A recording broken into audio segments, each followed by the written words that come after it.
अपना संजीवन है, ये अपना संजीवन है, ये अपना संजीवन है। हेलो स्टूडेंट्स, ऑनलाइन लर्निंग में आपका स्वागत है।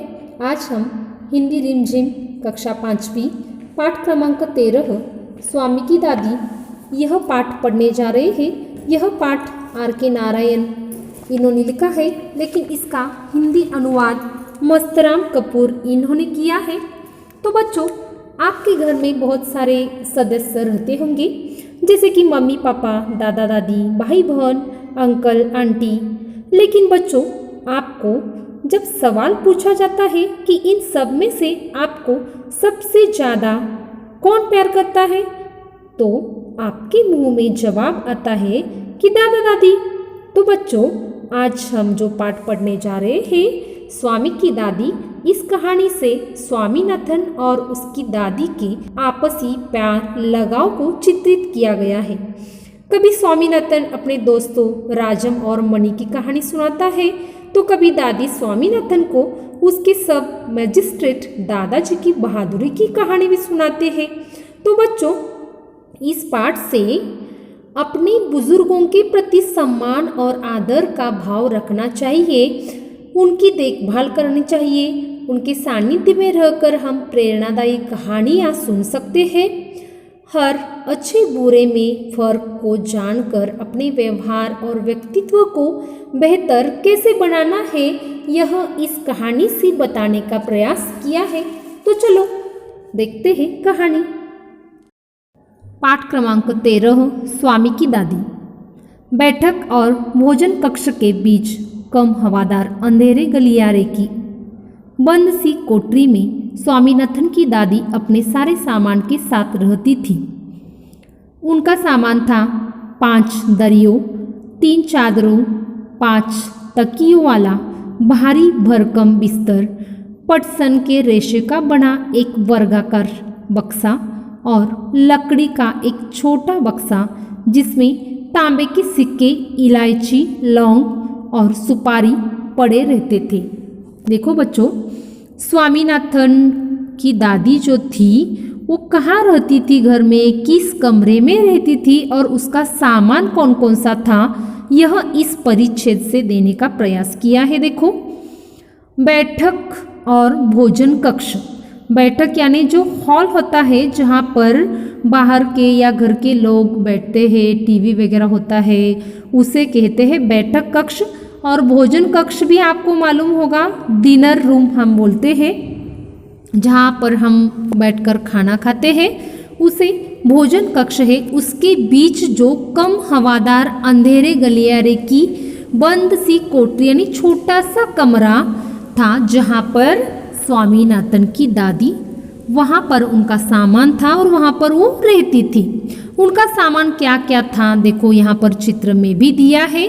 5 दरियों, 3 चादरों, 5 तकियों वाली भरकम बिस्तर, यानी उनका जो बिस्तर था वो यहाँ पर दिया है। पटसन के रेशे का बना एक वर्गाकार बक्सा, यानी एक पौधे से, एक विशेष पौधे से बनाया गया एक बक्सा था। लकड़ी का एक छोटा सा बक्सा भी था। उसमें क्या क्या था, तांबे के सिक्के थे, इलायची, लौंग और सुपारी उस बक्से में होती थी। आगे देखो बच्चों, रात के भोजन के बाद स्वामीनाथन दादी के पास उनकी गोद में सिर रखे लौंग, इलायची की गंध भरे वातावरण में अपने को बहुत प्रसन्न और सुरक्षित महसूस करता था। देखो बच्चों, रात के समय जैसे आप भी अपनी दादा दादी के पास सोते हो, भोजन होने के बाद जल्द से जल्द आप दादी की गोद में जाकर लेट जाते हो, उसी तरह स्वामीनाथन भी अपनी दादी के पास गोद में जाते थे, सिर रखकर लेट जाते थे। वहाँ पर लौंग, इलायची की गंध बहुत अच्छी तरह से आती थी और वातावरण बहुत प्रसन्न लगता था और दादी की गोद में स्वामीनाथन को बहुत सुरक्षित महसूस करता था। स्वामीनाथन दादी का पोता था तो पोते पर तो हर एक दादी बहुत प्यार करती है, उसी तरह स्वामीनाथन पर भी वो जो दादी थी स्वामीनाथन की बहुत प्यार करती है। आगे देखो, बड़ी प्रसन्नता से भरकर वह बोला, ओ दादी, तुम नहीं जानती राजम कितनी ऊंची चीज है। उसने दादी को राजम और मणि की पहली दुश्मनी और फिर दोस्ती की कहानी कह सुनाई। देखो बच्चों, जब स्वामीनाथन अपनी दादी के पास जाकर लेटा था तब वो अपनी दादी से कुछ तो बातें कर रहा था। बड़ी प्रसन्नता से भरकर वो बोल रहा था, अरे ओ दादी, तुम्हें तो मालूम नहीं है राजम कितनी ऊंची चीज है। राजम किसका नाम है? तो स्वामीनाथन के मित्र का नाम है। राजम और मणि, पहले दुश्मनी और फिर दोस्ती की कहानी सुनाई। किसकी दुश्मनी? राजम और मणि की दुश्मनी, और फिर दोस्त कैसे बने इसकी कहानी स्वामीनाथन ने अपनी दादी को सुनाई है। जैसे आप भी रोज स्कूल में कुछ भी हो जाता है, इसने मुझे मार दिया, टीचर ने क्या बताया, स्कूल में क्या बताया है, या पड़ोसी ने क्या कहा, या जैसे आपके दादी को बताते हो, माँ को बताते हो, उसी तरह स्वामीनाथन ने भी अपनी दादी को ये राजम और मणि की दुश्मनी और दोस्ती के बारे में बताया है। आगे देखो, तुम्हें पता है उसके पास सचमुच की पुलिस की वर्दी है, स्वामीनाथन ने बोला।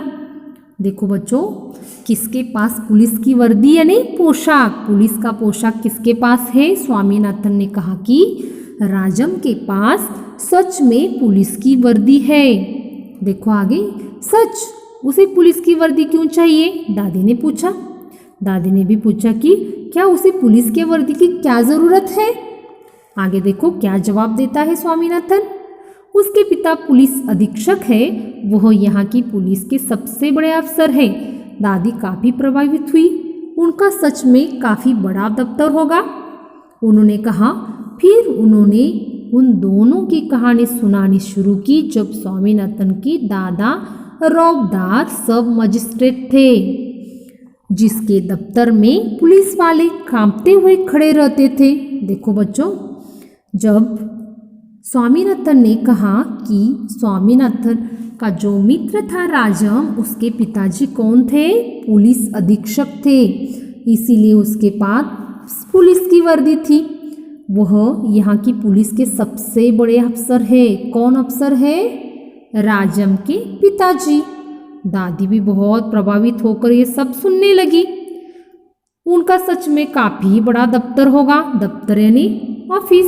दादी भी बहुत गौर से उसे पूछ रही है। किसे पूछ रही है? स्वामीनाथन को, कि हाँ सच में उनका दफ्तर भी बहुत बड़ा होगा। उन्होंने कहा। फिर उन्होंने उन दिनों की कहानी शुरू की। कौन सी दिनों की कहानियाँ अब दादी स्वामीनाथन को बताती है? देखो, जब स्वामीनाथन के दादा रौबदार सब मजिस्ट्रेट थे। सब मजिस्ट्रेट का अर्थ है जिला न्यायाधीश। देखो बच्चों, अब दादी किसकी कहानी सुनाने जा रही है स्वामीनाथन को? अपने पति की, यानी स्वामीनाथन के दादाजी की कहानी सुनाने जा रही है। कौन थे वो? सब मजिस्ट्रेट का काम करते थे, जिनके दफ्तर में पुलिस वाले उनका नाम लेते ही कांप उठते थे। देखो, उनसे डरकर खूंखार से खूंखार डाकू तक भाग खड़े होते थे। देखो, किसे डरकर? जो स्वामीनाथन के दादाजी थे, उनको देखकर बहुत ही भयानक डाकू भी उनको देखकर भाग खड़े होते थे। स्वामीनाथन अधीर होकर उनकी कहानी खत्म होने का इंतजार करने लगा, लेकिन दादी बोलती ही गई, इधर उधर भटकती हुई और अलग अलग समय पर घटी घटनाओं को गड्ढमड्ढ करती हुई। देखो, स्वामीनाथन ये कहानी दादी की कब खत्म होती है इसका इंतजार करने लगा, क्योंकि स्वामीनाथन को भी कुछ तो कहना था, लेकिन दादी का तो बोलना खत्म ही नहीं हो रहा था। दादी तो इधर की उधर की बातें जोड़ जोड़ कर कहानी बढ़ा चढ़ाकर कह रही थी स्वामीनाथन को। अलग अलग समय पर घटी घटनाओं को अव्यवस्थित रूप से मिला जुला कर स्वामीनाथन को बताने का प्रयास कर रही थी दादी। देखो, उसकी कहानी कब तक खत्म होती है कि नहीं। बस काफी है दादी, उसने रूखे स्वर में कहा। मैं तुम्हें राजम के बारे में कुछ बताना चाहता हूँ।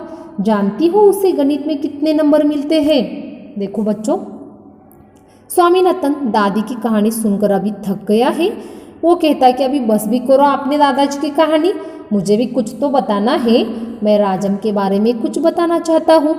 जानती हो उसे गणित में कितने अंक मिलते हैं या कितने नंबर मिलते हैं? वो दादी से पूछ रहा है।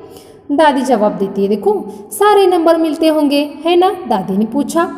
अरे नहीं, उसे 100 में से 90 मिलते हैं। देखो, राजम को 100 में से 90 नंबर गणित में मिलते हैं। चलो अच्छा है, लेकिन तुम्हें भी मेहनत करके उसकी तरह नंबर लेने चाहिए। तुम्हें पता है तुम्हारे दादा कभी कभी ऐसे उत्तर लिखते थे कि परीक्षकों को भी चकित कर देते थे। किसी सवाल का जवाब देने में वे दूसरों के मुकाबले 10वां हिस्सा वक्त लेते थे और फिर उनके जवाब इतने शानदार होते थे कि कभी कभी उनके अध्यापक उन्हें 200 नंबर तक दे देते थे। जब उन्होंने एमए किया तो उन्हें इतना बड़ा मेडल मिल गया। मैं कई सालों तक उसे गले में पहनती रही। पता नहीं मैंने कब उसे उतारा। हाँ, जब तुम्हारी बुआ पैदा हुई। नहीं, तुम्हारी बुआ नहीं, तुम्हारे पिता। याद आया, तब बच्चा 10 दिन का था। अरे नहीं, मैंने पहले ठीक कहा था, तुम्हारी बुआ ही पैदा हुई थी। पता है वह मेडल अब कहाँ है?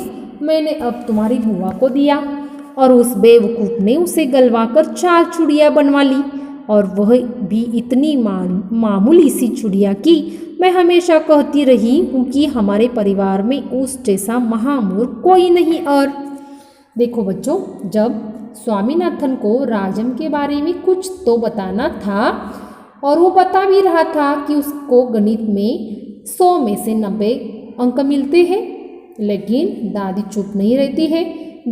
राजम की बातें स्वामीनाथन को बतानी थी, लेकिन वो बताने का प्रयास कर रहा था। दादी तो उसे बताने का मौका ही नहीं दे रही थी। फिर से उसने अपने दादाजी की जो शालीय बातें थी वो बताना शुरू कर दिया। देखो, उसने कहा कि आपको भी मेहनत करनी चाहिए और अच्छे अंक प्राप्त करने चाहिए। तुम्हारे दादाजी कभी कभी ऐसे उत्तर लिखते थे, वो उत्तर सुनकर परीक्षक ही चकित हो जाते थे। किसी सवाल का जवाब देने में वो दूसरों के मुकाबले 10वां हिस्सा वक्त ले लेते थे, यानी बहुत देर तक वो सोच समझ कर जवाब देते थे और ऐसे शानदार जवाब देते थे, कभी कभी उनके अध्यापक उन्हें 200 नंबर भी दे देते थे। वो दादी तो दादाजी की बहुत तारीफ कर रही है। जब उन्होंने एमए कंप्लीट किया तब उन्हें एक मेडल मिला होगा, तो वह मेडल अब कब कहाँ है? दादी को भी याद नहीं आ रहा है। वो तो सोच रही है कि हाँ, कब मिला होगा। मैं कई साल तक, यानी दादी ने कई साल तक वो मेडल तो गले में पहनती थी, लेकिन कब उतारा वो दादी को भी याद नहीं आ रहा है। जब तुम्हारी बुआ पैदा हुई, वो तो सोच रही है दादी की जब बुआ पैदा हुई तब उतारा या तुम्हारे पिताजी पैदा हुए तब उतारा, मुझे तो याद नहीं आ रहा है, ऐसे दादी बोल रही है। लेकिन बाद में दादी को याद आया कि वो मेडल मैंने किसे दिया था। ठीक से याद करने पर उसने बताया कि मैंने तो वो मेडल आपकी बुआ को दिया था। देखो, बुआ यानी स्वामीनाथन की पिताजी की बहन। तो वह मेडल अब कहाँ है? वो बताते वक्त कैसे बताती है, देखो दादी, आपकी बुआ तो महामूर्ख है। उस बुआ ने क्या किया होगा उस मेडल का? उसे गलवा कर उसकी 4 चूड़ियाँ बनवाई। देखो, मेडल को गलवाया और उसकी 4 चूड़ियाँ बनवाई है। किसने? बुआ ने। और इतनी मामूली सी चूड़ियाँ भी बनवाई है। और दादी हमेशा बुआ को क्या कहती है? हमारे पूरे परिवार में उस जैसा महामूर्ख कोई नहीं है, ऐसा दादी बोल रही है। देखो बच्चों, यहाँ तक आपको पाठ समझ में आ चुका होगा। दादी और स्वामीनाथन में जो भी कुछ बातें चल रही है, रात के समय जो भी कहानियाँ रच के दादी बता रही है, और वैसे ही स्वामीनाथन भी अपने मित्रों की कहानियाँ दादी को बता रहा है, वैसे ही आपको भी करना चाहिए। आपको भी अपने दादी और दादाजी से बहुत अच्छे तरह से बर्ताव करना चाहिए और उनकी जो भी कुछ कहानियाँ हो वो आपको सुननी चाहिए। बहुत अच्छी कहानियाँ दादा दादी सुनाते हैं। तो बच्चों, आपको यह वीडियो बहुत अच्छी तरह से देखना है, समझना है और इस पाठ में आए संयुक्ताक्षर अपने काफियों में सुंदर हस्ताक्षरों में लिखने हैं। धन्यवाद।